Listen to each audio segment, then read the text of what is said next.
Hello everyone, you have Royce here and welcome to our channel Sansevieria 101. So for this episode, we're going to add another pinguicula, and this pinguicula variant is known in the market as pinguicula Dagger. So later on, we'll be discussing the difference of pinguicula Dagger to a normal pinguicula, and perhaps to the pinguicula subspecies Nana. So for most of the people who are dealing with botanical terms, nana means dwarf or short or small. That what is nana is meaning. But however, what I'm showing you right now isn't the subspecies pinguicula nana, but it is known in the market as pinguicula Dagger. So it's not, I don't think it's found in the wild because no one has published or recorded to have gathered it or collected it from the wild. So most probably when it appeared, we found that it just popped up in the market. So most probably it mutated or originated in someone's nursery or in someone's garden. So if scientifically, in my point of view, this is this type of mutation or change is a form change. So in the wild there can be also a variant of a species. There could be subspecies of it, meaning the change or the difference. It would be in a colony close by or in a colony near it, and you can also have um, a variety of it. So subspecies and variety, they are part of the species that are similar to the species itself but is found very close to the colony of the species. For example, variety are either found near the area. Subspecies may be found in a far location, and the lowest of the hierarchy would be the form or forma. So in the previous episode, I said that fa means false, so I must have typed Latin to translate it, because fa in Old English means false. So in botanical terms, it was different because fa means forma, f means form. If you can see that pinguicula f disticha, then or rather pinguicula f pinguicula, that means pinguicula form pinguicula, and the other one is pinguicula forma disticha. So those are the meaning of form. So the original form must be the f, and then the other form growing in the same colony that is having a change in form would be the forma. That's how I understand it. Going back though, if you ask me, the type of mutation or how this came to be would be very similar to the lowest variant of the species, which is the forma or form. The there would be the top hierarchy, which is the species itself. Below it you have the variety of the species, then below it you have the subspecies of the species, and the lowest would be the form or the forma of the species. So they are very hard to distinguish because form and forma are changes that are just growing in the colony. So if you ask me, this is also a change in form, different from how we would usually classify from Trifasciatus, which is the change is the color, the variegation. The mutation are there are additions of yellow parts or white parts on it. The form is still the same, but the color is different. This one, the form is different from the original species.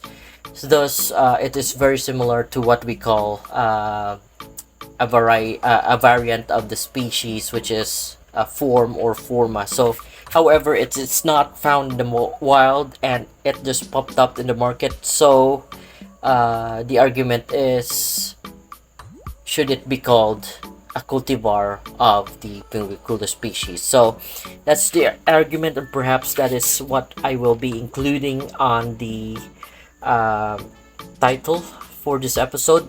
So I'm going to show you how the pinguicula dagger looks like. This is how it looks like on the side view.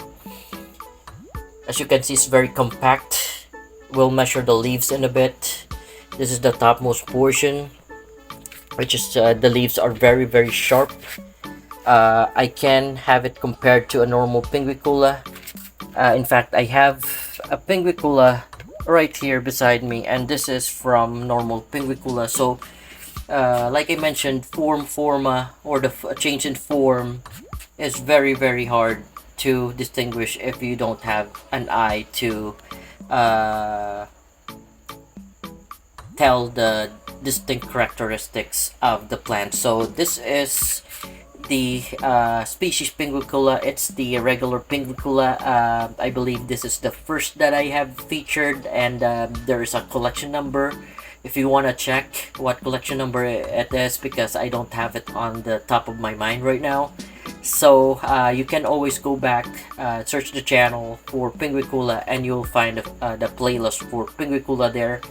This is the first pinguicula that I have presented, and we will discuss the changes between it and pinguicula dagger. So with regards to the growth, this regular pinguicula is still having the capability of growing larger, longer leaves, and I will show you the juvenile form, because as it grow larger, the leaves will grow larger and wider as well.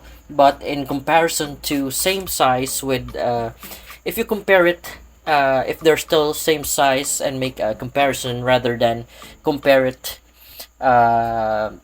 this is apples to apples comparison rather than compare it to apples to orange, so to say, comparing a small specimen to a bigger specimen, wherein you're comparing the specimen of the same size, is what I'm saying.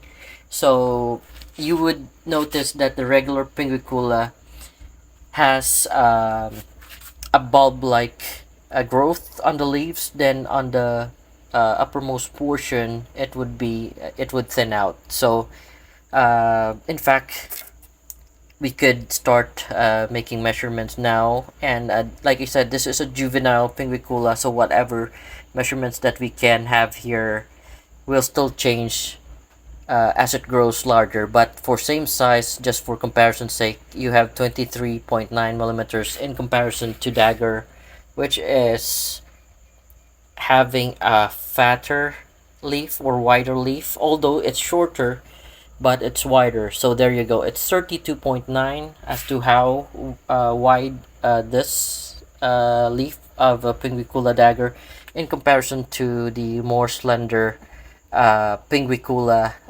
species, the species itself of pinguicula. So this one, if I may say, since it just popped out in the market, it could be a mutation from someone's garden or nursery. So this one, the difference between it and Nana is that they stay small.